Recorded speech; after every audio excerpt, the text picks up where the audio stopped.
Hello दोस्तों, welcome back to the channel. आज हम लेके आए हैं नीट 2023 का पेपर सॉल्यूशन, जो कि बायोलॉजी का रहेगा और उसका पार्ट 1 जो है बॉटनी, उसके 50 एमसीक्यू रहेंगे। हम आपको बता देते हैं कि भाई हमने एक टेस्ट सीरीज स्टार्ट करी है, जिसके अंदर आपको 2024, 2023, 22 और 21 एंड 20 तक के पेपर्स का जो PYQs है उसको सॉल्यूशन करवाएंगे। तो ऐसे जो पेपर्स है उसका सॉल्यूशंस देखने के लिए आप चैनल को लाइक करिए, शेयर करिए एंड सब्सक्राइब भी करिए। आपके लाइक और शेयर और सब्सक्राइब से हमारा हौसला बढ़ता है और भी अच्छे वीडियो बनाने की हमें प्रेरणा मिलती है। तो प्लीज़ आप लोग सपोर्ट करिए, जिसकी वजह से हमें भी अच्छे वीडियोस बनाने का प्रेरणा मिले। ठीक है, तो अभी स्टार्ट करते हैं कि ये जो पेपर है 2023 का, जिसके अंदर हमारा रिड्यूस सिलेबस नहीं था, जिसके अंदर पहले जो पुराना सिलेबस था उसका था, तो इसकी वजह से कुछ क्वेश्चंस ऐसे रहेंगे जो कि आपके काम के नहीं है, लेकिन आपको सिर्फ देख लेने हैं उसको, एक बस इंफॉर्मेशन लेनी है ऐसा मान के चलिए। ज़्यादा कुछ उसको करना नहीं है आपको। और जो भी आपके सिलेबस के अंदर है और सिलेबस से थोड़ा सा रिलेटेड है अगर, तो वो क्वेश्चंस आपको देख लेने हैं। क्योंकि नीट में क्या है कि आपका थोड़ा सा लेवल हाई रहता है, तो उसके अंदर नीट के अंदर जो क्वेश्चंस रहेंगे वो थोड़े हायर लेवल के रहेंगे, तो आपको रिलेटेड टू टॉपिक भी पूछा जा सकता है, तो देख लेना जरूरी बनता है। लेकिन जो चैप्टर ही आपके ओमिट कर दिए, मतलब कि निकाल दिए हैं जो चैप्टर्स, वो चैप्टर में से जनरली क्वेश्चंस नहीं आते, लेकिन किंतु परंतु बहुत सारे हैं। वो पेपर सेटर के ऊपर डिपेंड करता है कि वो कहाँ से क्वेश्चन रिलेट करके ले रहा है। तो आपको अपनी तरफ से प्रिपरेशन करके रखना है, क्योंकि ये जरूरी है हम अपनी तरफ से प्रिपेयर रहे। ठीक है, तो चलते हैं फर्स्ट क्वेश्चन पे। फर्स्ट है assertion reason, the first stage of gametophyte in a life cycle of moss is protonema stage, जो कि सही बात है। ठीक है, तो यहाँ पे हम ये वाला जो फर्स्ट वाला है वो करेक्ट है। कलर चेंज कर लेते हैं, हम रखते हैं ग्रीन कलर, या फिर ग्रीन कलर रख लेते हैं। Yes, first is correct. Protonema develops directly from the spores produce in a capsule, ये भी बिल्कुल करेक्ट है। ओके, तो ये दोनों जो आंसर है एक दूसरे के एक्सप्लेनेशन भी कह सकते हैं कि भाई प्रोटोनेमा स्टेज जो है उसमें से जो है वह फर्स्ट स्टेज है गेमेटोफाइट का, और दूसरा कि वो डायरेक्टली स्पोर में से प्रोड्यूस होता है। ठीक है, तो ये वाला भी करेक्ट एक्सप्लेनेशन है, तो आंसर आपका रहना चाहिए ए, जो कि करेक्ट है। आगे चलते हैं। इन एंजियोस्पर्म द हैप्लॉइड डिप्लॉइड, आपको हैप्लॉइड पूछा है, डिप्लॉइड पूछा है एंड ट्रिप्लॉइड पूछा है। ठीक है, तो तीनों स्ट्रक्चर्स आपको पूछा है जो कि फर्टिलाइज एम्ब्रियो के अंदर आपको दिखा जाता है, जो सीक्वेंशियली आपको देना है। तो आंसर में देखते हैं सिनर्जिड। देखो, सिनर्जिड जो है वो हैप्लॉइड का एग्जाम्पल कह सकते हैं। तो सिनर्जिड सेल्स जनरली कैसे होते हैं, हैप्लॉइड रहते हैं। दूसरा दिया है प्राइमरी एंडोस्पर्म, लेकिन प्राइमरी एंडोस्पर्म न्यूक्लियस जो है, यानी कि उसको हम बोलेंगे PEN। ठीक है, PEN, जो कि कैसा होता है, जनरली ट्रिप्लॉइड होता है। तो यहाँ पे सीक्वेंस मेंटेन नहीं हो रही है, तो यहाँ पे 3N में लिख लेते हैं हम PEN। ठीक है, तो ये सीक्वेंस में रहना चाहिए फर्स्ट, सेकेंड एंड थर्ड। और जाइगोट, जाइगोट जो कि 2N रहता है। ओके, तो जाइगोट जो है वो 2N रहेगा।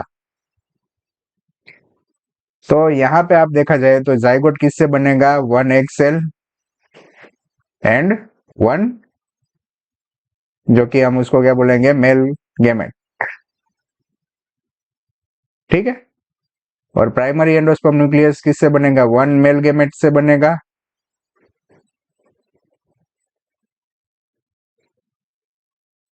एंड जो 2 है, ठीक है, 2 क्या रहेंगे, सेंट्रल न्यूक्लियस के, सेंट्रल सेल के न्यूक्लियस, यानी कि 2 सेंट्रल न्यूक्लियाई।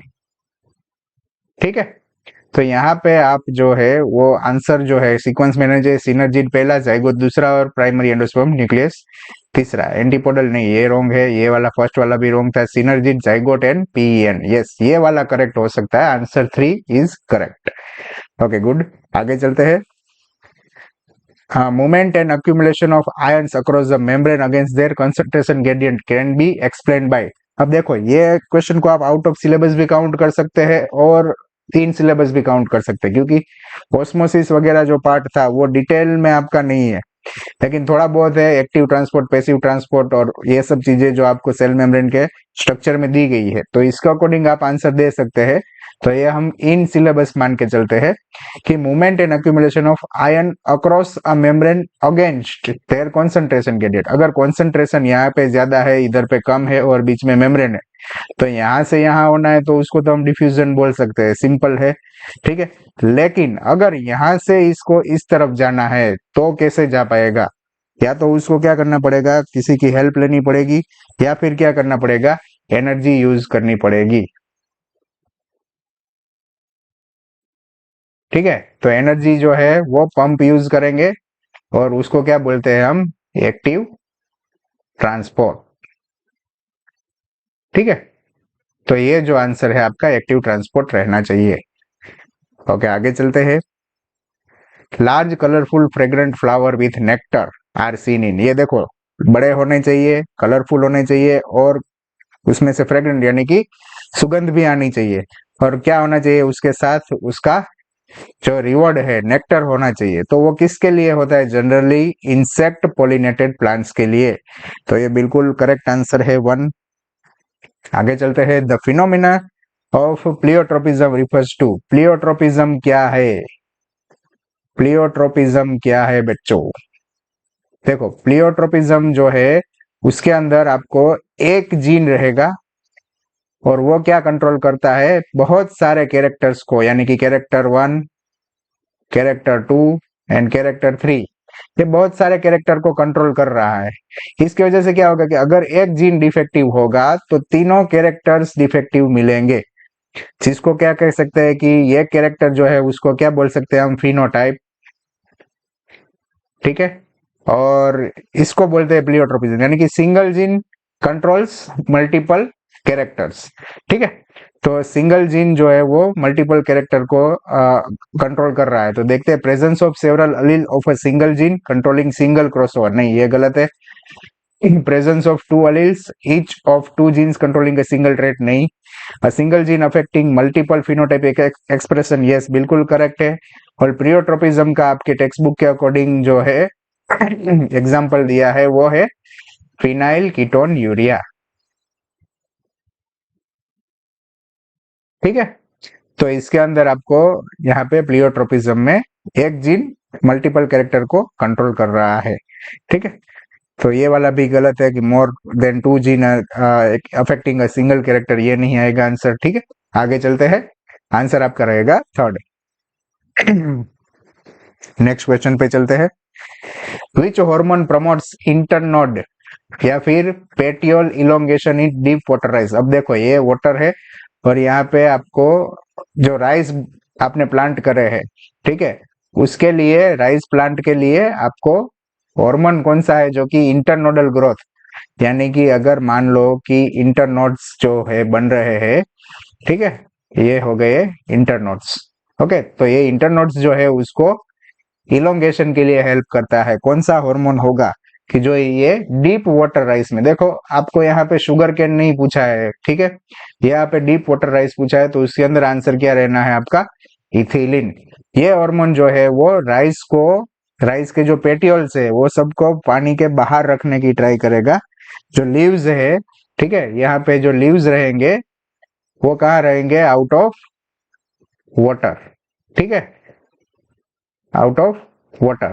तो उसके लिए ये जो है इलोंगेशन रिक्वायरमेंट रहता है। ओके, ये ध्यान में रख के आंसर क्या रहेगा आपका, इथिलीन। आगे चलते हैं।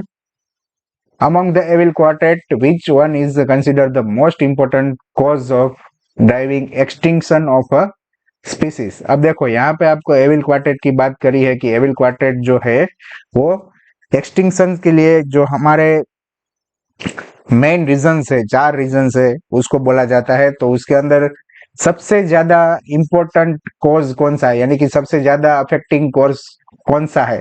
तो देखो इसके अंदर habitat loss and fragmentation correct answer रहेगा, क्योंकि अगर कोई एनिमल रहता है कहीं पे या कोई प्लांट रहता है तो उसका अगर हैबिटेट ही नहीं बचेगा तो वो क्या करेगा, ठीक है।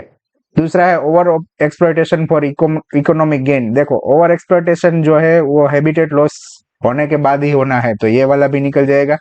एलियन स्पीसीज जो है वो बाहर से आनी है तो हैबिटेट लॉस उसमें नहीं होना है, ठीक है। उससे ज्यादा फर्क नहीं पड़ जाएगा, कम से कम उसको कंपटीशन करनी पड़ेगी और कुछ ज्यादा नहीं रहेगा, ठीक है।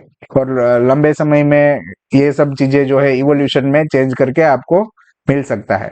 को एक्सटिंक्शंस जो कि एक करेक्ट आंसर नहीं है, ओके, क्योंकि को एक्सटिंक्शन का मतलब होता है कि एक एक्सटिंक्ट हो गया तो उसकी वजह से दूसरा भी उसके ऊपर निर्भर है, वो एक्सटिंक्ट हो रहा है, जो कि मोस्ट इंपोर्टेंट कॉज नहीं है। सबसे ज्यादा जो है हैबिटेट है, मान लो कि आपको अमेजोन रेन फॉरेस्ट है, ठीक है, अमेजोन रेन फॉरेस्ट है, ठीक है, सबसे लार्जेस्ट रेन फॉरेस्ट हम बोल सकते हैं। उसके अंदर जो है वो हम अगर कहीं पे आधा सा हिस्सा लेके उसमें हम पेडी प्लांट लगाए या फिर हम लगाए सोयाबीन प्लांट्स या फिर उसको ग्रेजिंग एनिमल्स के लिए यूज करें, तो ये जो यहाँ पे रहने वाले एनिमल्स थे उन सभी को यहाँ पे हमें मूव करके रखना पड़ेगा, तो वो लोग को इतना हिस्सा जो है वो नहीं मिल पाएगा, जिसकी वजह से क्या होगा, उसको इतने से हिस्से में रहना पड़ेगा, हैबिटेट लॉस हुआ उसका। दूसरी चीज क्या होगी कि हैबिटेट का फ्रेगमेंटेशन हो रहा है, ठीक है, कि भाई यहाँ पे जो उसकी हैबिटेट थी वो यहाँ पे होगी नहीं, और दूसरा कि यहाँ पे जो स्पीसीज थी वो अपने अपने हिसाब से हैबिटेट में बना के रखे थे, तो उसको वहां जाके नई हैबिटेट फाइंड आउट करना है। तो इसकी वजह से क्या होगा कि भाई धीरे धीरे करके ये जो चीजें है वो एक्सटिंक्शन की तरफ हमें ले जाएगी, ठीक है। तो आंसर आपका रहेगा हैबिटेट लॉस एंड फ्रेगमेंटेशन, जो कि मोस्ट इंपोर्टेंट कॉज है। आगे चलते हैं। Upon exposure of UV radiation DNA stained with ethidium bromide, ETBR बोलेंगे इसको हम भाई। इथिलियम ब्रोमाइड विल शो, कौन सा कलर दिखता है भाई, ब्राइट ऑरेंज कलर दिखेगा। सिंपल सा आंसर है, डायरेक्ट आंसर है। आगे चलते हैं। Which micro nutrient is required for splitting of water molecule during photosynthesis. अब यहाँ पे बात हो रही है फोटोसिंथेसिस की, तो फोटोसिंथेसिस में रिक्वायर्ड जो है एंजाइम्स या फिर एंजाइम्स कॉम्प्लेक्स बोले तो पीएच2 रहेगा, उसके साथ जो है वो ऑक्सीजन इवॉल्विंग कॉम्प्लेक्स रहेगा,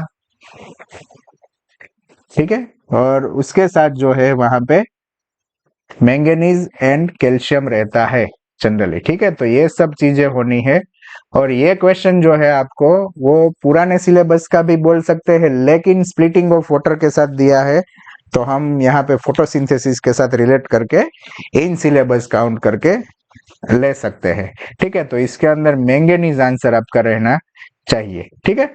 आगे चलते हैं। हमेशा याद रखना माइक्रोन्यूट्रिएंट आपको बोला गया है, माइक्रोन्यूट्रिएंट के हिसाब से आप जाने नहीं हो, और मैक्रोन्यूट्रिएंट क्या है वो भी नहीं जाने हो, क्योंकि वो चैप्टर ही आपका निकल गया है।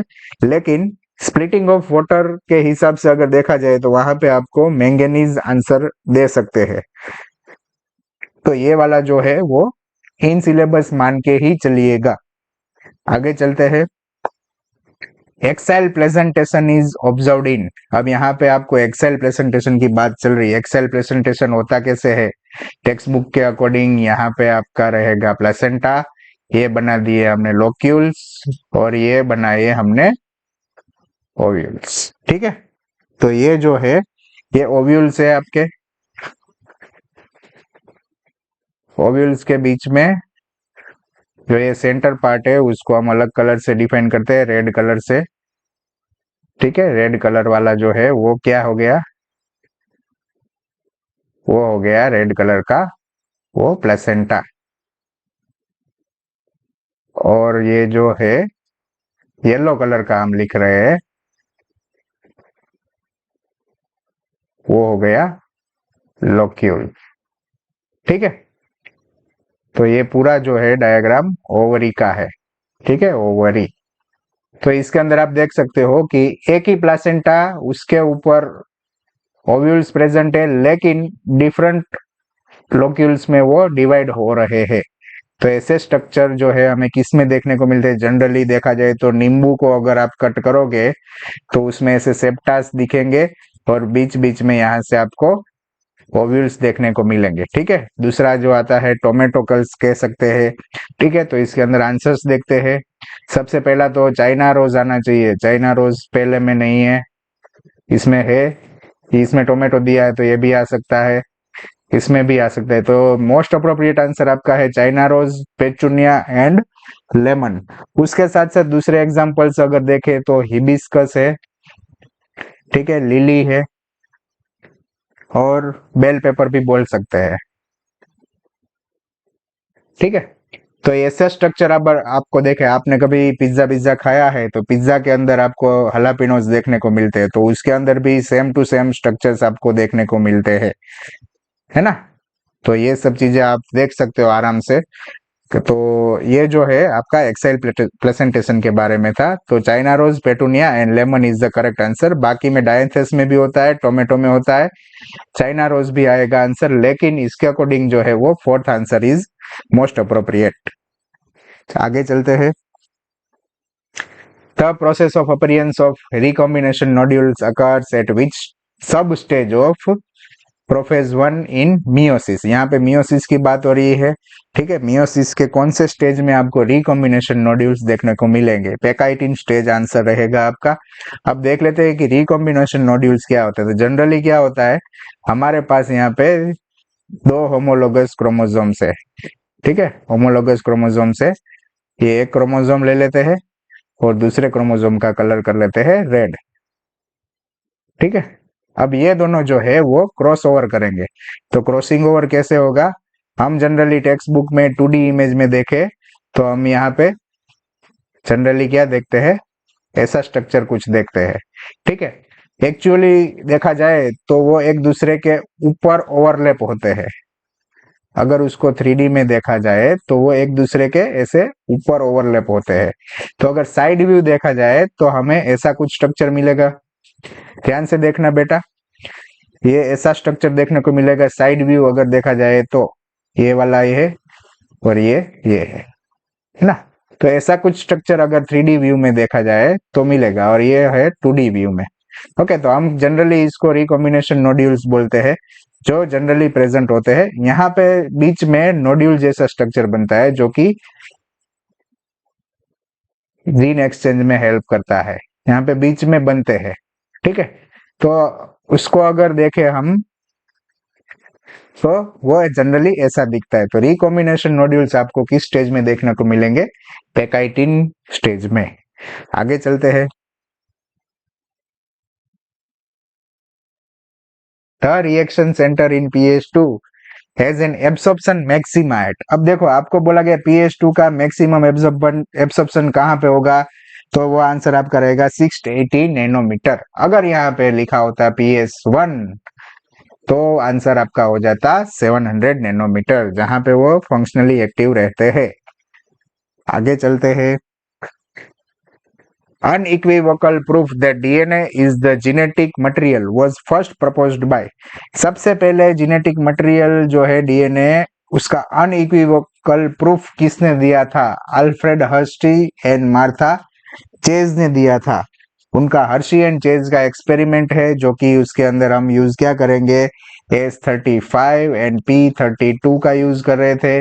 S35 किसके लिए यूज कर रहे थे? प्रोटीन को टैग करने के लिए, और P32 किसके लिए यूज कर रहे थे? डीएनए को टैग करने के लिए, जो कि एक वायरस होगा उसके बॉडी में हम इंसर्ट करेंगे। वायरस के अंदर जो है वो P32 डीएनए रहेगा। तो यहाँ पे ये लिख लेते हैं, ये वायरस का P32 डीएनए है। और दूसरा जो है वो हम क्या करेंगे, दूसरा जो है हम ऐसा वायरस लेंगे कि जिनका बॉडी जो है, वो वाला पार्ट, बॉडी वाला पार्ट जो है वो कैसा रहेगा, वो रहेगा आपका S32 से, सॉरी S35 से टैग्ड। अब इनको हम बैक्टीरिया के अंदर ट्रांसडक्शन या फिर जो भी आप बोलो, ओके, वो करवाएंगे, ट्रांसफॉर्मेशन करवाएंगे, और उसकी वजह से हमें जो रिजल्ट मिला था उसके अकॉर्डिंग ये अनइक्विवोकल प्रूफ मिला था कि भाई डीएनए ही जेनेटिक मटेरियल है। और ये फर्स्ट टाइम मिला था, ठीक है। तो ये हर्शी एंड चेज का एक्सपेरिमेंट उसमें ले सकते हैं। आगे चलते हैं। Among the eukaryotes replication of DNA takes place in, यानी कि डीएनए जो है वो डुप्लीकेशन होना है। डीएनए डुप्लीकेशन किसमें होता है? एस फेज में होता है। एस फेज यानी कि सिंथेसिस फेज, ठीक है। तो डीएनए डुप्लीकेशन एस फेज में होगा। आगे चलते हैं नेक्स्ट क्वेश्चन पे। Tissue culture experiments leaf mesophyll cells, यहाँ पे याद रखना लीफ मेसोफिल सेल्स बोला है, are put in a culture medium to form callus. Callus बन रहा है, yes. And this phenomenon may be called as, इसको क्या बताएंगे? अब देखो, मेसोफिल सेल्स का फंक्शन है स्पेसिफिक, ठीक है। और कैलस जो है वो अनडिफरेंशिएटेड है, ऐसा बोल सकते हैं, अनडिफरेंशिएटेड मास ऑफ सेल, ठीक है। तो अगर हम देखें तो मेसोफिल सेल्स जो है एक स्पेसिफिक फंक्शन करने वाले सेल्स है,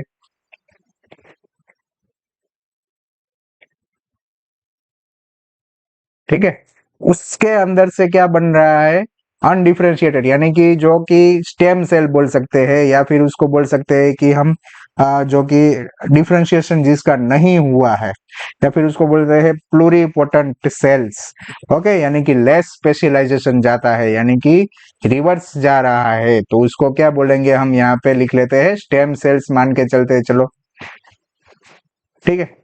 तो स्टेम सेल्स, या फिर उसको दूसरा नाम दे सकते हैं हम प्लूरिपोटेंट सेल्स, ठीक है। तो इसके अंदर क्या हो रहा है? हम बोल सकते हैं डिफरेंशिएशन, कौन सा वाला? D differentiation. याद रखना बच्चों, तीन वर्ड है, पहला है डिफरेंशिएशन,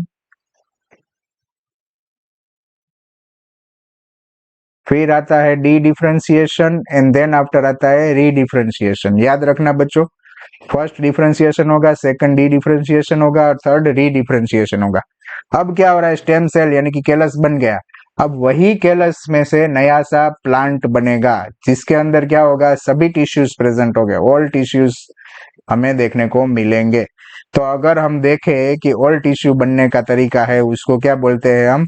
डिफरेंशिएशन। लेकिन ये फर्स्ट टाइम नहीं हो रहा है, यहाँ पे सेकंड टाइम डिफरेंशिएशन हो रहा है, ठीक है। सेकंड टाइम डिफरेंशिएशन हो रहा है, तो उसको क्या बोलेंगे हम? री डिफरेंशिएशन। क्या बोलेंगे? री डिफरेंशिएशन, ठीक है। तो ये चीज हमेशा याद रखना कि भाई अगर आपको स्पेसिफिक जो फंक्शन करने वाले सेल है उसमें से स्टेम सेल बन रहा है, और स्टेम सेल में से फिर से हमें प्लांट टिश्यू मिल रहा है, तो सबसे पहले डिफरेंशिएशन हुआ था, उसके बाद क्या हुआ? डी डिफरेंशिएट हुआ, यानी कि जो भी उसका स्पेसिफिक फंक्शन है, यानी कि स्पेसिफिसिटी उसने लॉस करी। स्पेसिफिसिटी, स्पेसिफिसिटी लॉस करके वो सिंपल टिश्यू बने, और सिंपल टिश्यू में से फिर से वो रीडिफरेंशिएट हुए, यानी कि वो फिर से रीगेन द स्पेसिफिसिटी, ठीक है। तो ऐसे केस में क्या कह सकते हैं हम कि रीडिफरेंशिएशन। तो हम यहाँ पे जो है इसको मिटा के एक फ्रेश लिख लेते हैं कि क्या कहना चाहता है ये। एक काम करते हैं, इसको पूरा मिटा देते हैं, इरेज, रेडी। तो यहाँ पे लिख लेते हैं हम, एक बार ध्यान से देख लेना, व्हाट इज डिफरेंशिएशन। तो cell divides to do its specific function, ठीक है। तो ये हो गया आपका डिफरेंशिएशन। दूसरा क्या है आपका? D differentiation.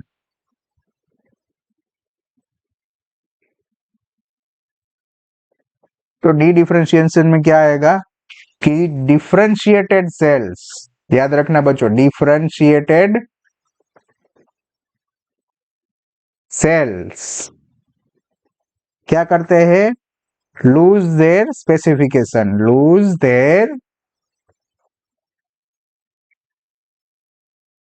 स्पेसिफिकेशन। ठीक है, तो जनरली ऐसा किस में देखा जाता है, जनरली जो है वो कॉर्क कैम्बियम या फिर कैम्बियम सेल है, ठीक है, कॉर्क या फिर इंटर फेसिक्यूलर कैम्बियम के सेल्स जो रहेंगे उसमें ऐसा स्ट्रक्चर मतलब कि ऐसा फिनोमिना देखने को मिलता है। और तीसरा क्या रहेगा, रीडिफरेंशिएशन,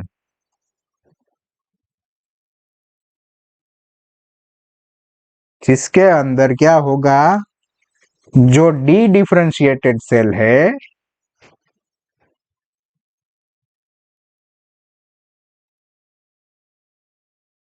वो क्या करेंगे, वो करेंगे बिकम स्पेशलाइज्ड, बिकम स्पेशलाइज्ड। ठीक है, जनरली ऐसा किस में देखने को मिलता है, secondary xylem, phloem and cork में देखने को मिलता है, जो कि सभी क्या हो गए, सेकेंडरी रहेंगे। ठीक है, तो ये चीजें याद रख लेना बच्चों, इसमें आंसर रहेगा आपका सेकंड, डी डिफरेंशिएशन। ये सिंपल सी प्रोसेस है जिसको आपको याद रखना इजी रहेगा।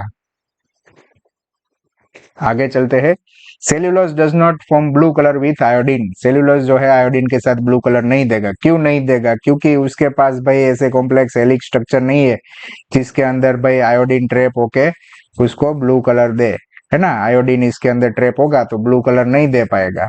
ठीक है, ट्रैप सॉरी आयोडीन जो अगर है वहां पे होल्ड नहीं होगा तो ब्लू कलर आएगा नहीं आएगा। ठीक है, तो आंसर आपका क्या रहेगा, आंसर रहेगा it does not contain complex helix and has cannot hold iodine molecules। आगे चलते हैं, spraying of which of the following phytohormone on juvenile conifer help hastening the maturity period that leads early seed production। यहाँ पे ये सीधी आपको direct text book की line दे दी गई है और इसके अंदर डायरेक्ट आपको आंसर मिल जाएगा, जिब्रेलिक एसिड, जो कि जुवेनाइल कोनिफर्स को मैच्योरिटी पीरियड में फास्ट ले आने के लिए और सीड प्रोडक्शन के लिए अर्ली जो अगर वो सीड करे प्रोडक्शन उसके लिए जिब्रेलिक एसिड उसके ऊपर छिड़का जाता है। आगे चलते हैं, the forces generated transpiration can lift xylem, देखो ये है आउट ऑफ सिलेबस क्वेश्चन जिसके अंदर आपको ट्रांसपिरेशन में जो जाइलम का वाटर का जो मूवमेंट है उसमें आपको बोला गया है, लेकिन आपके सिलेबस से वो बिल्कुल निकल चुका है, तो आप इसको स्किप कर सकते हैं या फिर आंसर डायरेक्ट आप सोच के जा सकते हैं। ठीक है, तो हम यहाँ पे टाइम वेस्ट नहीं करेंगे, हम सीधा इसको आंसर जो है वो सिलेक्ट करके जाने देंगे, क्योंकि यहाँ पे आपको डिटेल में जाने की रिक्वायरमेंट नहीं है, क्योंकि आपके लिए वो जो है वो आउट ऑफ सिलेबस क्वेश्चन है। ठीक है, आगे चलते हैं, आंसर 1 रहेगा इसके अंदर, family फेबेसिया difference from Solanaceae and Liliaceae। Okay, Solanaceae and Liliaceae। और कौन सी फैमिली बोली है, फेबेसिया। ठीक है, with respect to the stamens, okay यहाँ पे लिख लेते हैं stamen, pick out the characteristic specific to the family Fabaceae but not found in Solanaceae और Liliaceae। अब देखते हैं कि Solanaceae, Liliaceae एंड Fabaceae में जो है वो स्टेमेन कंडीशंस क्या रहती है। ओके, देखते हैं कि Solanaceae जो है उसके अंदर क्या रहेगा, एपीपेटलस रहेगा और उसके अंदर जो है स्टेमेन जो है वो फ्री रहेंगे। ठीक है, मतलब कि सिंगल 5 हम बोल सकते हैं उसके एंडोसियम रहेंगे लेकिन वो टोटली फ्री रहेंगे। ठीक है, लिलिएसी जो है, लिलिएसी के अंदर जो है वो हम बोल सकते हैं कि एपीफाइलस कंडीशन रहती है, एपीफाइलस कंडीशन रहेगी और इसके अंदर 3+3 के 2 बंडल्स रहेंगे। जिसको क्या बोल सकते हैं हम, डाइएडेल्फस, डाइएडेल्फस। ठीक है। और तीसरा क्या रहेगा फेबेसी में, देखते हैं कि फेबेसी में जो है वो हमें देखने को मिलता है एंथर, जो कैसा रहेगा, डाइथेकस रहेगा। एंथर कैसा रहेगा, डाइथेकस रहेगा। दूसरी चीज है उसमें 9+1 के अरेंजमेंट में 2 बंडल्स रहेंगे, जो कि क्या है, डाइएडेल्फस। ठीक है। अब यहाँ पे आपको चीजें देखनी है कि भाई ये कैसे आंसर देना है आपको। ठीक है। तो सबसे पहले देखते हैं कि आपको फेबेसी और सोलेनेसी जो है उसके बीच का डिफरेंस देखना है, फिर फेबेसी एंड लिलिएसी का डिफरेंस देखना है, और फिर दोनों को मिला के आपको फेबेसी में दिखता है लेकिन सोलेनेसी एंड लिलिएसी में नहीं दिखता है, ऐसा आंसर आपको देना है। अब देखा जाए तो देखो, इसके एंथर डाइथेकस रहते हैं। ठीक है। तो वो आपको दूसरे किसी में नहीं देखने को मिलेगा, सोलेनेसी एंड लिलिएसी में। तो फेबेसी में जो है वो एक तो क्या रहेगा आपका, डाइथेकस रहेगा। दूसरी चीज जो है वो आपको डाइएडेल्फस, देखो डाइएडेल्फस जो है वो सिस्टम आपको लिलिएसी में देखने को मिलती है लेकिन इसमें नहीं मिलती। डाइएडेल्फस इसमें होते हैं लेकिन इसमें नहीं रहता। तो हम उसको भी ले सकते हैं कि भाई डाइएडेल्फस जो है वो दोनों में मिक्स, मतलब मैच नहीं हो रहा है। ठीक है। यानी कि तीनों में मैच हो रहे हैं, ऐसे इसमें से आंसर आपको निकाल देने हैं। तो यहाँ पे आप अगर देखा जाए तो ये वाला सिस्टम जो है वो गलत है, ये आंसर भी रॉन्ग हो जाएगा। मोनो एडेल्फस एंड मोनोथेकस वो भी गलत हो जाएगा। एपीफाइलस एंड डाइथेकस यानी कि वो भी गलत है, एपीफाइलस एंड डाइथेकस ये वाला गलत है। अब यहाँ पे डाइथेकस सोलेनेसी में कहीं कहीं पे देखने को मिल जाते हैं। तो आंसर आपका रहेगा फर्स्ट, डाइएडेल्फस एंड डाइथेकस एंथर्स। ठीक है। वो जो है वो सोलेनेसी एंड लिलिएसी में आपको देखने को नहीं मिलेंगे। ठीक है। जैसे कि लिलिएसी एंड सोलेनेसी दोनों में आपको ये चीजें देखने में प्रॉब्लम होना चाहिए। ठीक है। तो आगे चलते हैं।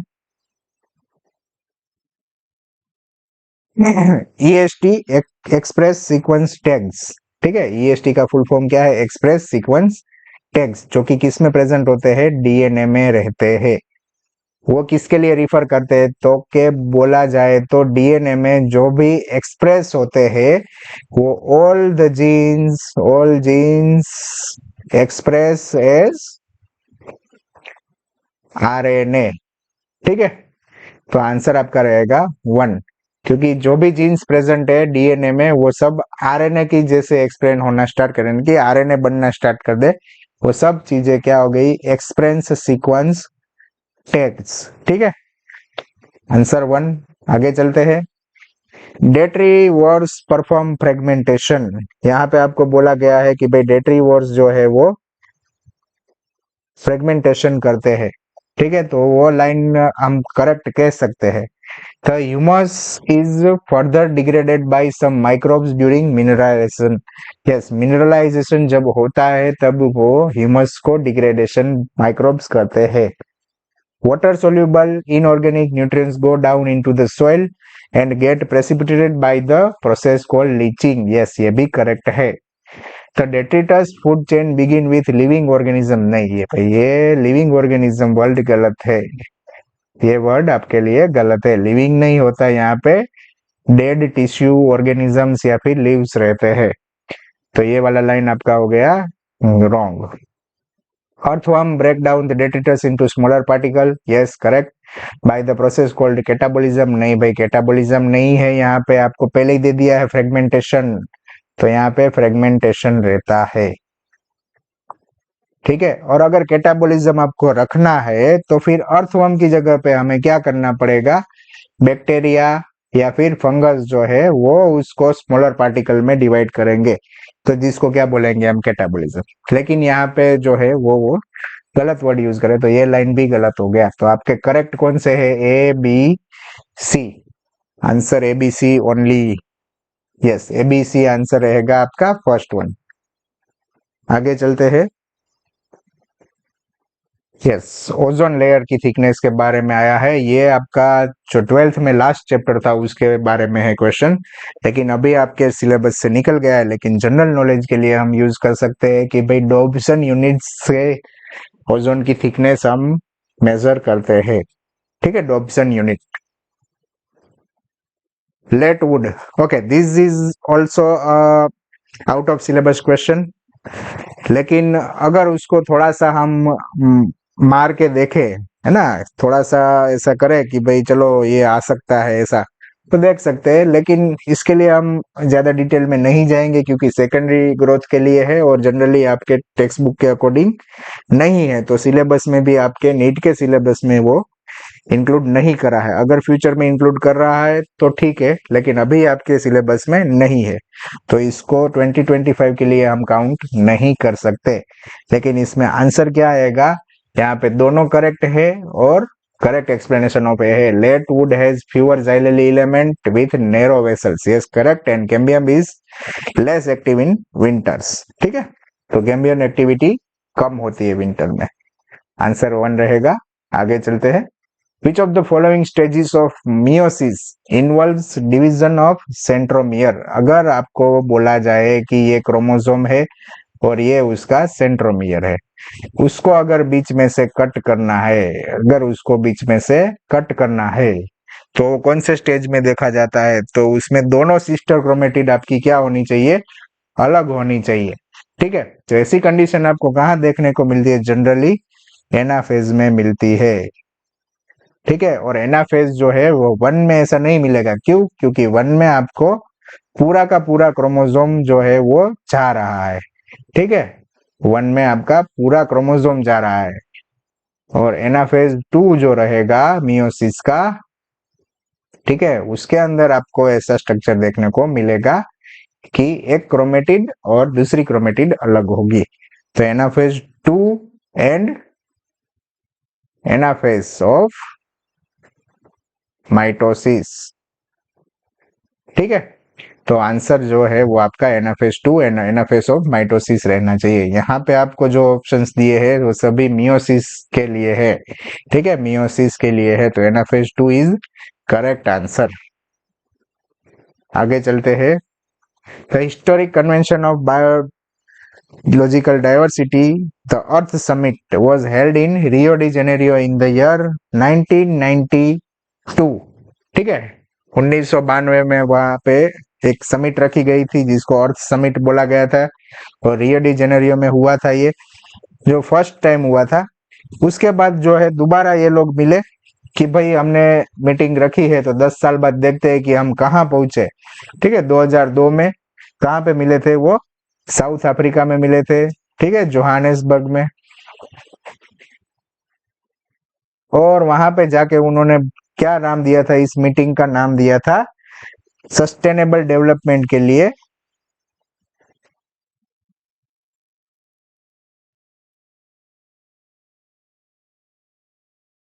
2010 तक अचीव करना है, टिल 2010। ओके,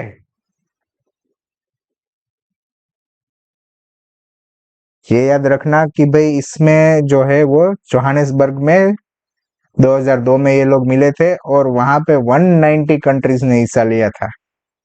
ठीक है, ये सब चीजें जो है वो याद रखना है क्योंकि ये बहुत बार ये क्वेश्चन आता है। और इतने ही इंफॉर्मेशन से 3-4 क्वेश्चन, या तो आपको कंट्री पूछ लेंगे कितने कंट्री मिले थे, या तो आप पूछ लेंगे कि जोहानिसबर्ग में किसके लिए मिली थी मीटिंग।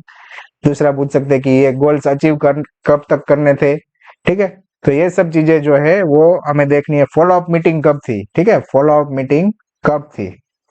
फॉलो अप था 2002 में। ठीक है, तो आंसर रहेगा आपका 2। आंसर रहेगा 2। 1992 में वो अर्थ समिट, रियो डी जेनेरियो। ठीक है, आगे चलते हैं। How many ATP and NADPH2 are required for the synthesis of 1 molecule of glucose? Glucose का 1 मोलेक्यूल प्रोड्यूस करना है, 1 मोलेक्यूल ऑफ ग्लूकोज। ठीक है, तो अगर 1 मोलेक्यूल ऑफ ग्लूकोज प्रोड्यूस करना है तो 6 टन हो जाएंगे। और 6 टन यानी कि 1 टन में क्या होता है? 3 एटीपी चाहिए होते हैं और 2 NADPH2 चाहिए होते हैं। तो इसके इंटू 6 कर देने हैं हमें। 3 इंटू 6 18 एटीपी हो जाएगा और 6 इंटू 2 12 NADPH2 हो जाएगा। ठीक है, तो ये जो है आपको 6 टर्न करवाने के बाद मिलेगा। ठीक है, तो answer 18 ATP and 12 NADPH2, yes, ये रहा आंसर आपका। ठीक है, सेकंड नंबर। नेक्स्ट क्वेश्चन पे चलते हैं। In the equation GPP minus R is equal to NPP. GPP is gross primary productivity, आप सबको पता है, और उसमें से अगर आर को माइनस कर दे तो एनपीपी यानी कि net primary productivity. R here is a respiratory loss, respiratory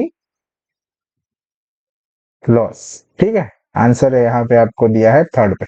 respiratory quotient answer नहीं रहेगा, याद रखना। रिप्रोडक्टिव एलोकेशन ऐसा कुछ नहीं होता। फोटोसिंथेटिकली एक्टिव रेडिएशन ये चीज इसमें आती नहीं है। आंसर क्या रहेगा? 3। ठीक है, during the purification process of recombinant DNA technology, rDNA के में प्यूरिफिकेशन हम कर रहे हैं, तो एडिशन सब प्रोसेस हो गई, प्यूरिफिकेशन में चल रहा है। Okay, addition of chilled ethanol, हम यहाँ पे ठंडा इथेनॉल अगर ऐड कर रहे हैं तो क्या प्रेसिपिटेट होगा? अब देखो यहाँ पे हम प्यूरिफिकेशन किसका कर रहे थे? डीएनए का। डीएनए आइसोलेट कर रहे हैं, तो आइसोलेशन ऑफ डीएनए में अगर चिल्ड इथेनॉल डाला जाए तो क्या हो जाएगा? डीएनए जो है वो प्रेसिपिटेट क्लाउडी फॉर्म में मिलेगा। अगर ये टेस्ट ट्यूब है तो इसमें ऊपर आपको अलग से तैरता हुआ दिखेगा और नीचे सब डेब्रिस रहेगी। ठीक है, तो ये जो है आपका डीएनए होगा। ठीक है, क्लाउडी फॉर्म रहेगा थोड़ा सा। आगे चलते हैं। What is the role of RNA polymerase 3? RNA polymerase 3 का रोल जो है ट्रांसक्रिप्शन इन यूकैरियोट्स में क्या रहता है?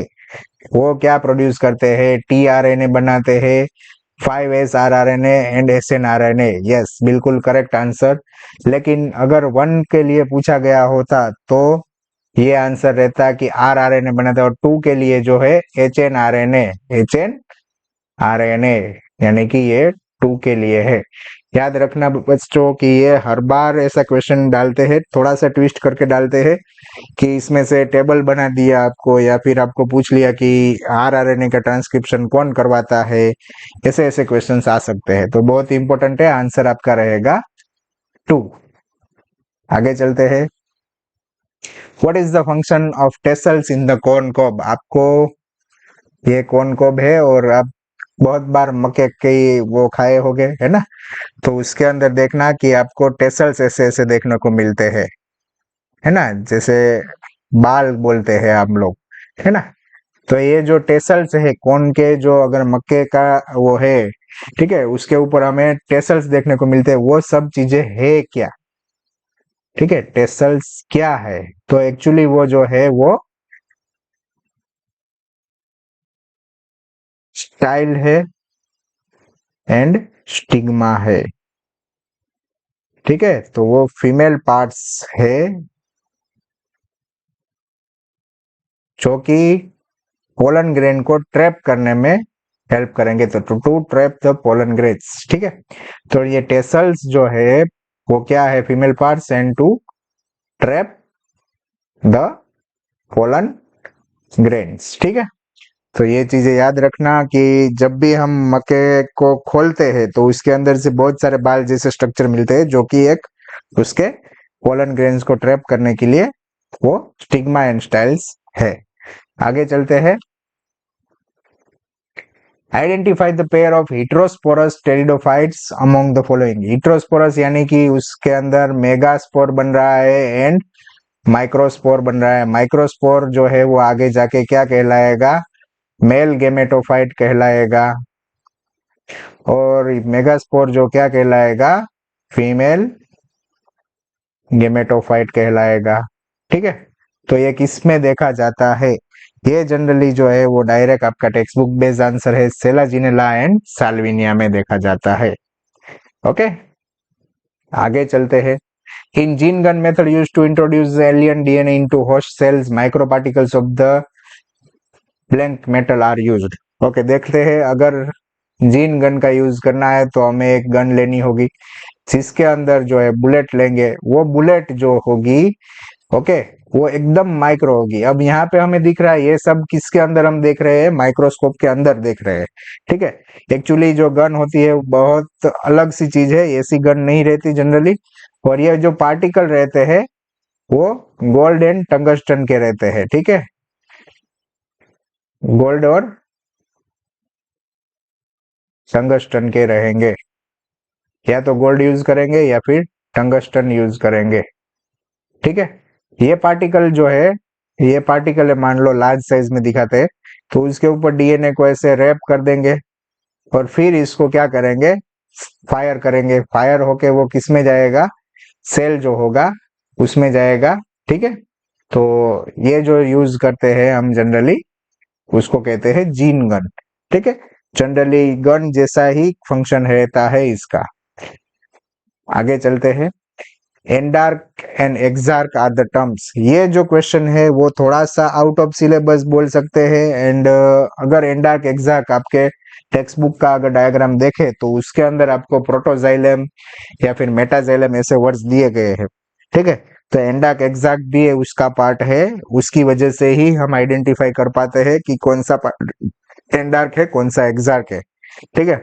तो उसके अकॉर्डिंग अगर देखा जाए तो एक्सार्क जनरली जो है वो रूट में पाए जाते हैं, और अगर एंडार्क की बात करें तो वो जनरली शूट में पाए जाते हैं, ठीक है। अब देखते हैं कि एंडार्क एंड एक्सार्क क्या है, ठीक है। तो अगर हम जाइलम का डेवलपमेंट देखें, ठीक है, तो जाइलम जो है वो प्रोटोजाइलम एंड मेटाजाइलम। प्रोटो यानी कि जो पुराने हैं, यानी कि पहले डेवलप हुए, ओके, तो फर्स्ट डेवलप होते हैं, और ये बाद में यानी कि लेट डेवलप होते हैं, ठीक है। तो ये जो है फर्स्ट डेवलप होने वाले जो प्रोटोजाइलम है वो अगर एक्सार्क कंडीशन रहेगी तो एक्सार्क में वो जो है वो प्रोटोजाइलम कहाँ पे हो गए, अगर हम डायग्राम यहाँ पे बनाए तो एक्सार्क का डायग्राम यहाँ पे बना रहे, तो एक्सार्क में जो है प्रोटोजाइलम जो है वो आउटर साइड आपको देखने को मिलेंगे, यानी कि आउटर साइड प्रोटोजाइलम जो कि साइज में कैसे रहेंगे, छोटे रहेंगे, याद रखना। फिर जो है धीरे धीरे अंदर बड़े होते जाएंगे। तो ये जो चीज है हमें किस में देखने को मिलती है, एक्सार्क में। अगर एंडार्क की बात करें तो उसके अंदर जो है वो प्रोटोजाइलम जो है वो अंदर की ओर रहेंगे, और देन आफ्टर बाहर की ओर मेटाजाइलम आएगा, ठीक है। तो प्रोटो जो है वो कैसा रहेगा, लेट आएगा, यानी कि बाहर की ओर रहे, सॉरी, या जो है बाहर की ओर रहेगा। प्रोटोजाइलम जो है वो एंडार्क में अंदर यानी कि इनसाइड या फिर सेंटर, और यहाँ पे मेटाजाइलम जो कि आउटसाइड रहेगा एंडार्क में, ठीक है। और यहाँ पे जो है प्रोटोजाइलम वो एक्सार्क में कहाँ रहेंगे, प्रोटोजाइलम एक्सार्क में आउटसाइड रहेंगे, और मेटाजाइलम कैसा रहेगा, इनसाइड, या फिर उसको हम यहाँ पे लिख लेते हैं सेंटर में रहेंगे, ठीक है। तो आपको स्ट्रक्चर जनरली जो है वो एंडार्क का स्ट्रक्चर जो है वो बाहर की ओर बड़े, अंदर की ओर छोटे, ठीक है। तो इसको हम ठीक से डायग्राम अगर बनाना है तो ऐसे बना सकते हैं कि भाई ये डायग्राम जो है वो ऐसा बनेगा, छोटा फिर बड़ा फिर बड़ा, उससे बड़ा और उससे बड़ा, और इसके अंदर जो है वो बड़ा छोटा छोटा छोटा छोटा, ओके। तो प्रोटो जो है वो यहाँ पे बाहर हो गए, ठीक है, और यहाँ पे प्रोटो अंदर हो गए। मेटाजाइलम यहाँ पे आउटसाइड रहेगा, यहाँ पे मेटाजाइलम सेंटर रहेगा, ठीक है। ऐसी कंडीशंस देखने को मिलती है जनरली। एक्साक्ट कंडीशंस को हम जनरली क्या बोल सकते हैं, उसको सेंट्रीपेटल बोल सकते हैं, और इसको बोल सकते हैं सेंट्रीफ्यूगल, ठीक है। तो ये सब चीजें आपको देखने को मिलेगी। तो जनरली जो है वो ऐसा होता है। तो इसके अंदर आंसर देखते हैं कि endarch and exarch are the term often used to describe the position of secondary xylem. नहीं भाई, सेकेंडरी जाइलम की पोजीशन के लिए ये यूज नहीं होता। आगे देखते हैं, exarch condition is the most common feature of the root system. Yes, exarch जो है ये रूट के लिए कॉमन है। Yes, correct answer. तो इसके अंदर जो है statement 1 is incorrect and second is correct. तो 1 इज इनकरेक्ट, ये रहा ऑप्शन नंबर 4। आगे चलते हैं, frequency of the recombination between gene pairs on the same chromosome as a measure of a distance between genes to map their position on chromosome was used for the first time। अगर हम बोले कि ये चीज जो है वो Thomas and Morgan ने नहीं करी है, तो आंसर रहेगा आपका स्टर्टेवंट। क्यों? क्योंकि ये लोगों ने तो अपना काम कर दिया था, बोला था कि भाई यहाँ पे अलग अलग जगह पे जीन पेयर प्रेजेंट होते हैं, अलग अलग मैपिंग करना है। लेकिन ये मैपिंग जो है वो किसने करवाया था? स्टर्टेवंट ने। ठीक है, तो उसने ही सेंटी मॉर्गन जो है वहां पे हमें यूनिट दिया है। ठीक है, तो आंसर आपका रहेगा अल्फ्रेड स्टर्टेवंट, जो कि हंट का स्टूडेंट कह सकते हैं, उसका चेला कह सकते हैं। आगे चलते हैं, given below are two statements. One is labeled as assertion A and the other is assertion R. Okay, assertion reason. ATP is used at two steps in a glycolysis. Yes, correct. और उसके बाद दूसरा है कि first ATP used in a converting glucose into glucose 6 phosphate. Yes, and second ATP used in a conversion of fructose into fructose 1,6 bisphosphate या फिर diphosphate. Okay, तो दोनों करेक्ट है और दोनों एक दूसरे के करेक्ट एक्सप्लेनेशन है। Answer 1 is correct. आगे चलते हैं, the microorganism involved in biodegradation of organic matter in sewage polluted water body consume a lot of oxygen causing the death of aquatic organisms। ये वाला लाइन करेक्ट है। आगे चलते हैं, algal bloom। ओके, ये वाली चीज आपके सब्जेक्ट में से निकल चुका है कि ये सब चीजें जो है वो आपके लास्ट चैप्टर में थी 12th के, तो ये पूरा का पूरा निकल चुका है। लेकिन अगर देखा जाए तो आपको बीओडी के बारे में थोड़ा बहुत पता है। ठीक है, और बहुत सारी चीजें ऐसी है कि जिसके बारे में आप जानते हो कि ऐसी चीजें नहीं होनी चाहिए, ऐसी चीजें होनी चाहिए, थोड़ा लॉजिक है वो भी लगा सकते हो। तो ये चीजों के अकॉर्डिंग हम यहाँ पे बोल सकते हैं कि भाई आंसर देना जरूरी हो सकता है। लेकिन कुछ वर्ड्स जैसे कि यूट्रोफिक वाटर है, वो सब चीजें आपने एक्सप्लेनेशन नहीं मिला होगा। ठीक है, तो इसके लिए जो है वो हम डायरेक्ट इस क्वेश्चन को सोल्व नहीं करेंगे, इसको डायरेक्ट आंसर के साथ ले सकते हैं। यहाँ पे आपको बोला है कि कौन सा वाला करेक्ट नहीं है। ठीक है, आपको इनकरेक्ट आंसर देखना है, तो इसके अंदर आंसर आएगा algal bloom caused by excess of organic matter in water improve नहीं आएगा water quality and promote fisheries. ये वाला रॉन्ग आंसर है। ठीक है, फिशरीज को प्रमोट नहीं करेगा, क्योंकि अगर ये पूरे वाटर में ये algae ग्रो हो रही है, ठीक है, तो उसकी वजह से क्या होगा, वहां पे वाटर की क्वालिटी डाउन होगी, उसके अंदर O2 नहीं मिलेगा और उसकी वजह से फिशेस जो है वो डेथ हो जाएगी। ठीक है, तो आंसर आपका रहेगा सेकंड, जो कि इनकरेक्ट है। आगे चलते हैं, how many different protein does the ribosome consist of? Direct answer 80, around 80 proteins. ठीक है, आगे चलते हैं। Okay, which of the following statement are correct about Klinefelter syndrome? Klinefelter syndrome में एक्स्ट्रा क्रोमोसोमल कॉपी रहती है किसकी? एक्स की, जो कि जनरली मेल्स में देखा जाता है। ठीक है, तो इसमें देखते हैं कि ये disorder first discovered by Langdon Down. नहीं भाई, पहले ही line wrong. Such an individual has all and masculine development होता है, however the feminine development is also express, ये भी होता है, करेक्ट है। आगे चलते हैं, the affected individual is short statured. नहीं भाई, ये डाउन्स का आ गया। Physical psychomotor and mental development is retarded, ये भी डाउन्स का आ गया। And such individual are sterile. Yes, correct. तो बी एंड ई आंसर आना चाहिए। बी एंड ई यहाँ पे आपको दिया है। क्लाइनफेल्टर सिंड्रोम की बात करें तो ये एक्स्ट्रा एक्स क्रोमोसोम की कॉपी रहेगी। आगे चलते हैं, ऑक्सीडेटिव डीकार्बोक्सिलेशन ग्लाइकोलिसिस। तो आपको यहाँ पे मैच द कॉलम करना है। देखते हैं ऑक्सीडेटिव डीकार्बोक्सिलेशन जो है वो जनरली पायरुवेट डिहाइड्रोजिनेस एंजाइम से होगा। तो 1 to 2 लिख लेते हैं यहाँ पे, A to 2, B, C and D। चलो ग्लाइकोलिसिस, ग्लाइकोलिसिस सिट्रेट सिंथेस नहीं भाई, TES नहीं, EMP पाथवे। ग्लाइकोलिसिस यानी कि EMP pathway. Oxidative phosphorylation ETS, यहाँ पे B क्या आएगा, 4 आ जाएगा एंड C जो है वो 3 आ जाएगा। And try carboxylic acid cycle यानी कि TCA साइकिल में सिट्रेट सिंथेस रहता है।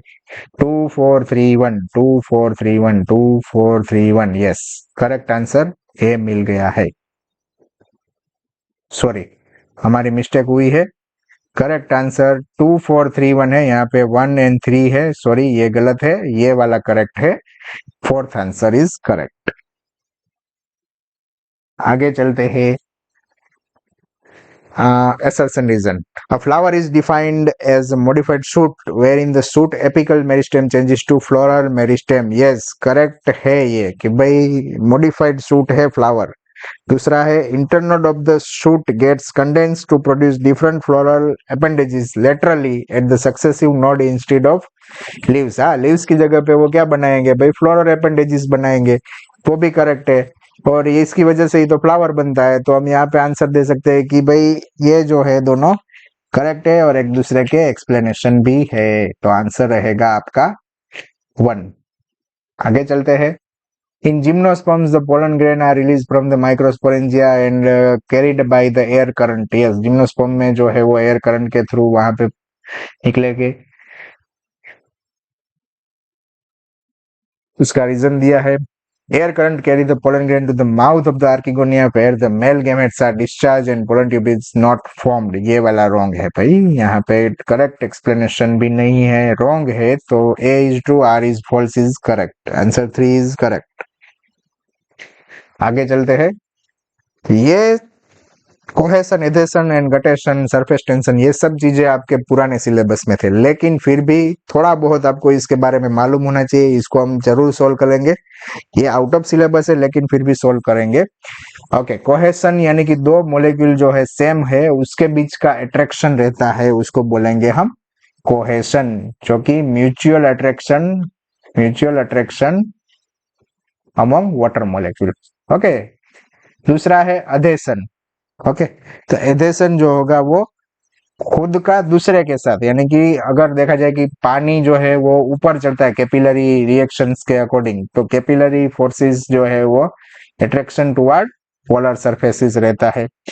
सरफेस टेंशन क्या बोला जाता है, तो कि लिक्विड फेज जब रहता है तो उसके अंदर वो एक दूसरे से मोलिक्यूल अट्रैक्टेड रहते हैं, जिसकी वजह से मच्छर जो है वो पानी के ऊपर आराम से बैठ सकता है। ठीक है तो ये जो है सरफेस टेंशन का बोल सकते हैं। और गटेशन यानी कि वाटर जो है उसके फॉर्म में लॉस होना। ठीक है वाटर लॉस होता है। हम सुबह सुबह अगर देखें ठंडी के मौसम में तो वहां पे लीव्स के ऊपर पानी रहता है, क्यों भाई, लिक्विड फेज में पानी मिलता है हमें, तो वो क्या हो गया आपका गटेशन। ठीक है तो ये आंसर क्या रहना चाहिए, ए के सामने 2, बी के सामने क्या रहना है अट्रैक्शन, और सी के सामने क्या रहेगा 1 एंड डी के सामने क्या रहेगा 3। तो 2413 आंसर ए इज करेक्ट। चलो आगे चलते हैं। Which of the following combinations is required for the chemiosmosis? Chemiosmosis जो है उसके लिए हमें एक चाहिए होगी मेम्ब्रेन, दूसरा क्या चाहिए होगा, हमें चाहिए होगा प्रोटॉन पंप, तीसरा क्या चाहिए होगा प्रोटॉन का ग्रेडियंट, यानी कि बाहर की ओर कम प्रोटॉन्स अंदर की ओर ज्यादा प्रोटॉन्स। ठीक है ऐसा प्रोटॉन ग्रेडियंट चाहिए होगा। दूसरा क्या चाहिए होगा, एटीपी सिंथेस एंजाइम चाहिए होगा। यस एटीपी सिंथेस एंजाइम है और प्रोटॉन का पंप भी है। ठीक है तो ये सब चीजें जो है वो हमें कहाँ देखने को मिलेगी, केमियोस्मोसिस करने के लिए रिक्वायरमेंट है। ठीक है तो यहाँ पे आपका आंसर रहेगा 1। दूसरे ऑप्शंस में देख लेते, proton pump, proton gradient, NADP synthase नहीं भाई ये नहीं रिक्वायरमेंट, इलेक्ट्रॉन ग्रेडियंट नहीं चाहिए भाई, इलेक्ट्रॉन ग्रेडियंट नहीं चाहिए भाई, तो आंसर 1 ही करेक्ट रहेगा। Melonate inhibits the growth of pathogenic bacteria by inhibiting the activity of succinate dehydrogenase, क्योंकि succinate dehydrogenase के अंदर वो क्या करेगा, वो करेगा वहां पे कॉम्पिटिटिव इनहिबिशन। जो सक्सीनेट डिहाइड्रोजिनेस है, सक्सीनिक एसिड की जगह पे मेलोनेट जाके बाइंड हो जाएगा, जिसकी वजह से वो कॉम्पिटिटिवली इनहिबिट हो जाएगा और एंजाइम काम नहीं कर पाएगा, तो वहां पे एक्टिविटी भी बैक्टीरिया की कम हो जाएगी।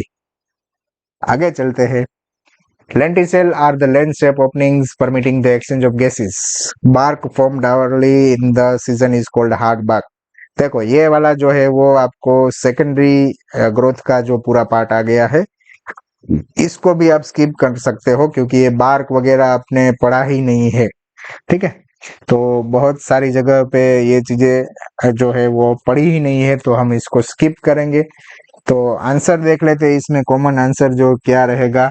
ठीक है, तो आंसर इसका रहेगा A and D only correct. A correct है और डी करेक्ट है।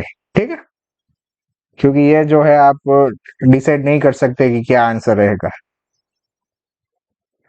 ओके, एकदम easiest M phase G2 phase equation stage, यानी कि यहाँ पे G0 लिख लेते हैं एंड G1 फेज। ओके, तो यहाँ पे क्या क्या होता है देखते हैं। चलो पहले सीक्वेंस में ही देखते हैं। G0 फेज कौन सा फेज है, प्रोटीन नहीं बनते भाई उधर, इनएक्टिव फेज बोल सकते हैं, तो G0 फेज इनएक्टिव बोल सकते हैं। Interval between mitosis and initiation of DNA replication नहीं, इक्वेशनल डिवीजन नहीं, ये नहीं होता। G1 फेज, G1 जो है वो वहां पे स्टॉप आएगा, है ना, तो इंटरवल वाला पार्ट इसके लिए हो जाएगा। G2 के लिए जो है वहां पे प्रोटीन बनेंगे, किसके लिए, तो ओके एम फेज के लिए। और लास्ट क्या बचा, एम फेज। एम फेज यानी कि इक्वेशनल डिवीजन, यानी कि बराबर का डिवीजन होता है। तो इसके अंदर आंसर क्या रहना चाहिए, 4 1 2 3, 4 1 2 3, 4 1 2 3, ये रहा आपका ऑप्शन थर्ड। ठीक है, यहाँ पे इनएक्टिव फेज जनरली नहीं होना चाहिए क्योंकि मेटाबॉलिकली तो एक्टिव रहते हैं, मेटाबॉलिकली एक्टिव रहते हैं, लेकिन इनएक्टिव यहाँ पे किसके लिए, साइकिल के लिए है। ठीक है, ये बात याद रखना। ओके, आपको यहाँ पे करेक्ट सिलेक्ट करना है। म्यूचुअलिज्म में भाई दोनों को फायदा होता है, तो ए के सामने क्या रह जाएगा, 4। कमेंसलिज्म में एक को फायदा, दूसरे को कुछ नहीं होगा। ठीक है, तो कमेंसलिज्म में क्या रहेगा आपको, +0, यानी कि नंबर 1।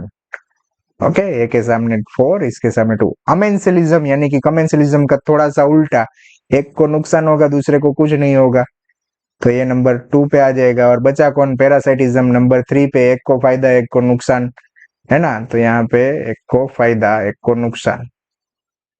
ठीक है, तो नंबर 3, 4 1 2 3, फिर से वही सीक्वेंस है, 4 1 2 3, 4 1 2 3 यहाँ पे दिया गया है आपको। सेकंड नंबर पे आंसर रहेगा second. Gauss's competitive exclusion principle stated that two closely related species फिर से एक बार रीड कर लेते हैं। Gauss's competitive exclusion principle state that two closely related species yes competing for the same resources, yes correct। 2024 में भी ये क्वेश्चन आया था और इसके अंदर आपको यहाँ पे सेम की जगह डिफरेंट रिसोर्सेज दे दिया था। अभी इसमें क्लियर लिखा है, तो ये करेक्ट लाइन लिख के दी है आपको। And can not coexist indefinitely and competitively inferior mean be eliminated eventually, yes बिल्कुल करेक्ट लाइन है। ठीक है, आगे देखते हैं। In general carnivore are more adversely affected by competition than, नहीं भाई ये जो है कंपटीशन वो सबके लिए सेम होता है भाई, नंबर के ऊपर डिपेंड करता है कि कितनी अमाउंट में स्पीसीज जो है वो एनिमल्स या फिर प्लांट्स जो यहाँ पे कम्पीट कर रहे हैं। तो यहाँ पे ना तो कार्निवोर ना हर्बीवोर, ऐसा कुछ नहीं होता, सबके लिए कंपटीशन समान रूप से काम करती है। तो 1 is correct, second is false, answer number 3 is correct. Good, आगे चलते हैं। आयरन जिंक बोरॉन मोलिब्डेनम, ये पूरा का पूरा आपके सिलेबस से निकल चुका है, लेकिन अगर देखा जाए तो इसका आंसर हम देख लेते हैं। उसका आंसर रहेगा 3। और कैसे रहेगा 3, तो देख लेते हैं। ए के सामने 3 यानी कि आयरन जो है वो कैटेलाइज एक्टिवेटर के फॉर्म में काम करेगा। जिंक जो है वो ऑक्सीजन के सिंथेसिस में काम करेगा, ऑक्सीजन। ओके, उसके बाद आता है बोरॉन। बोरॉन जो है वो इलोंगेशन एंड डिफरेंशिएशन में हेल्प करेगा। आपने एग्जाम, जो प्रैक्टिकल एग्जाम्स में आपने ट्राई करा होगा, उसके अंदर हमने जब माइटोसिस के लिए देखा है, उसके अंदर डिफरेंशिएशन करने के लिए सेल जब डिफरेंशिएट करते हैं, रूट का डेवलपमेंट होगा, ऑनियन अगर रूट टिप का ऐसे आप कर रहे हो, तब उसमें आप बोरॉन का सॉल्यूशन ऐड करोगे, है ना। तो ये बोरॉन क्यों ऐड कर रहे हैं वो अभी आपको पता लग चुका है। मोलिब्डेनम जो है वो नाइट्रेट रिडक्टेज के कंपोनेंट के रूप में फॉर्म काम करेगा। तो ये जो आंसर आपका रहेगा 3। आगे चलते हैं। Main steps in the formation of rDNA are given below. Okay, steps दिए हैं, arrange this in a step in a correct sequence. Okay, arrange करना है आपको। देख लेते हैं। Insertional of recombinant DNA into host soul.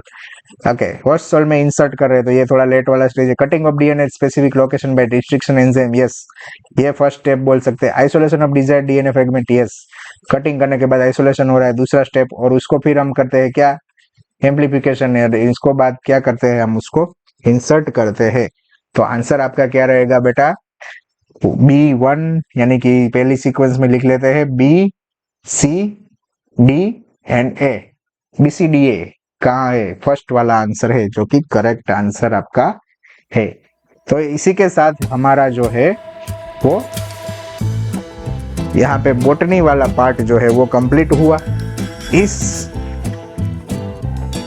Paper के लिए जो जूलॉजी का पार्ट है वो बहुत जल्द हम अपलोड करेंगे, और उसके साथ ही नेक्स्ट पेपर की प्रिपरेशन भी चालू हो चुकी है। 2022 का पेपर जो है वो आपके लिए हम ला रहे हैं धीरे से। तो अगर 2023 का पेपर आपको अच्छा लगा और उसका सॉल्यूशन भी आपको अच्छा लगा, और अगर इम्प्रूवमेंट की रिक्वायरमेंट है, तो आप कमेंट सेक्शन में बता सकते हैं। और अगर आपको अच्छा लगा है तो लाइक करिए, उसको शेयर करिए एंड सब्सक्राइब करिए। हम आपके लिए बहुत सारे वीडियोस लाने वाले हैं, और शॉर्ट टाइम में क्लासेस भी स्टार्ट करेंगे, कि जो आपको थ्योरी क्लासेस जो है वो पढ़ाना स्टार्ट करेंगे। ठीक है, तो तब तक के लिए आपसे विदा लेते हैं। Thank you very much.